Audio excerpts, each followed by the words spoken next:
Eh, kaysa magturuan, sabi ko, akuin na natin. Bakit hindi na lang tayo? Para pagka pumalpak, ulo ng mayor ang gugulo. Kasi ngayon, turo dito, turo doon. Tapos, magdidinay yung mga congressman, wala raw silang alam. Sabi ko nga, nek-nek nyo, pwede ko nung wala kayo alam. Turuin ako, nakita mo. Yung nagkatotoo yung sinabi kong nek-nek nyo.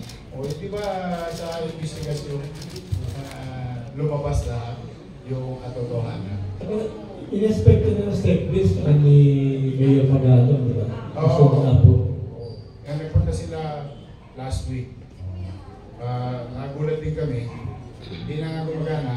Biglang all of a sudden may additional 94 billion. Dagdag na pondo. Para pagkanahin yung isang part. So sabi ni Isaac Prince, magkano ba? Ay ilan ba? Ay tatlo po gagawin. So kung tatlo, di 94 times 3 day, additional na 200 plus million. Doon na nagalit si Isaac Prince. Sabi niya, hindi, ganito na lang gawin natin. Kuha tayo ng consultant, i-assess ito Sulong Apo sa District 2, Tondo, Manila. Yung pumping station. Yun ang napagkasunduan. Happy naman ako.